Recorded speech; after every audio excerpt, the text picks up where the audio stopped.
না দেন, আপনাদেরকে জোর জবরদস্তি নয়, আপনাদের অধিকার নিয়ে আপনাদেরকে সচেতন করে দেব।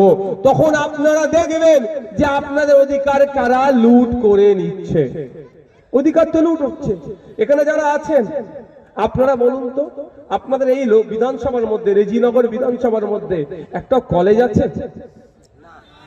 আওয়াজ দিয়ে বলুন না। তাহলে কি রেজিনগরের ছেলে মেয়েদের সেই যোগ্যতা নাই নাকি যে কলেজে পড়ার?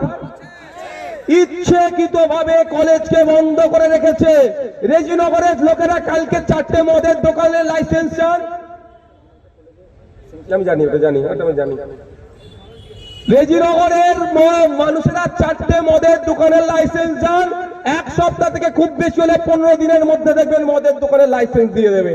রেজিনগরের লোকেরা ক্লাব করবেন, টিভি চান, সঙ্গে সঙ্গে টিভি পাঠিয়ে দেবে। রেজিনগরের লোকেরা ক্রাম বোর্ড কিনবেন, ক্রাম বোর্ড চান, সঙ্গে সঙ্গে দিয়ে দেবে।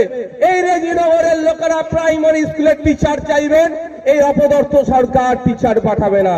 কারণ যখনই টিচার পাঠাবে এই ছেলেটা আগামী দিনে আগামীর ভবিষ্যৎ হবে, সে তার হকের কথা বলবে, সে তার অধিকারের কথা বলবে, স্বাস্থ্যের অধিকারের কথা বলবে, শিক্ষার অধিকারের কথা বলবে, বাসস্থানের অধিকারের কথা বলবে, এক কথাই মৌলিক অধিকারের কথা বলবে।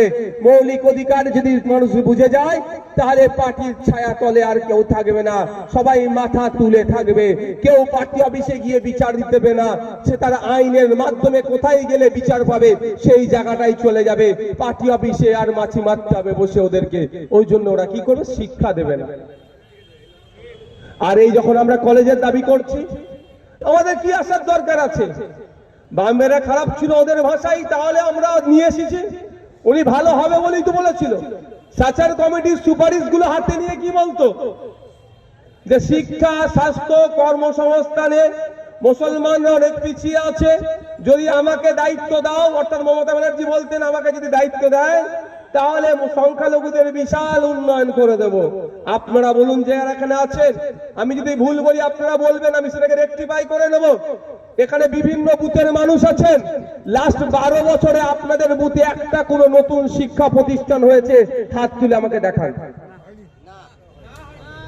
একটা বুথ থেকে সরকারি চাকরি পেয়েছে? হাত তুলে দেখাবেন। হ্যাঁ,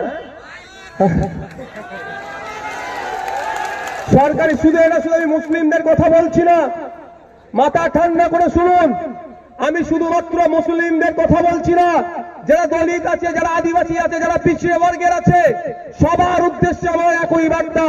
একজন হাত তুলে বলুক যেখানে আদিবাসীদের সংখ্যা বেশি, এই 12 বছরের সরকার ওখানে একটা নতুন শিক্ষা প্রতিষ্ঠান করে দিয়েছে। একজন হাত তুলে বলুক যেখানে আমার দলিত ভাইরা বেশি সংখ্যায় বসবাস করে, যেখানে আমার পিছিয়ে বর্গের ভাইরা বেশি সংখ্যায় বসবাস করে, একটা নতুন শিক্ষা প্রতিষ্ঠান এই 12 বছরে করে দিয়েছে। দেখুন, তারা বলতে পারবে না।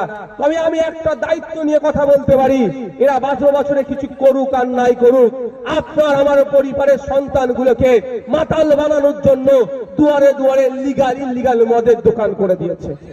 আমাদেরকে মাতাল বানিয়েছে 12 বছরে এরা, আর কিচ্ছু দেয়নি। এ কথা যখনই বলি তখনই আমাদের উপরে রাগ হয়ে যায়। আমি তো ওপেন চ্যালেঞ্জ করছি, ওই টিভির সামনে ওইরকম কথা না বলে সামনাসামনি বসা হোক, সামনাসামনি তর্কেতে বসা হোক, লাইভ চলবে। 12 বছরে মমতা ব্যানার্জির সরকার বাংলাকে কতটা পিছিয়ে দিয়েছে সেই ডেটা নিয়ে সামনাসামনি বিতর্ক সভা ডাকা হোক, সেখানে হবে আলোচনা। সাহস আছে তো ওদের? ওরা শুধু একটাই বোঝে, বিজেপির কাছ থেকে কত টাকা নিয়েছে, তাই না? যে যেটা খাই কি করে সেটা ঢেকুর তুলে। 1998 সালে কি হয়েছিল জানি তো আমরা, বাপের বয়সী যারা আছেন। 1998 সালে বিজেপির সহযোগিতা নিয়ে তৃণমূলের জন্ম হয়েছিল। তখন ফান্ডিং যাদের কাছ থেকে নিয়েছে আজকে ডেটে হয়তো ভাবছে তারাই হয়তো আইএসএফ কে টাকা দিচ্ছে।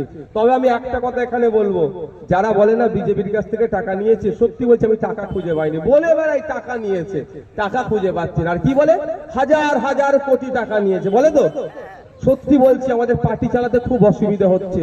যে বন্ধু বলছে বিজেপির কাছ থেকে হাজার হাজার কোটি টাকা নিয়েছে, সেই বন্ধুদের উদ্দেশ্যে আপনারা আজকের পর থেকে বলবেন, ওই তোরা খুঁজে দে কোথায় টাকা আছে, তোরা 99% নিবি, আইএসএফ কে 1% দিলেই হয়ে যাবে।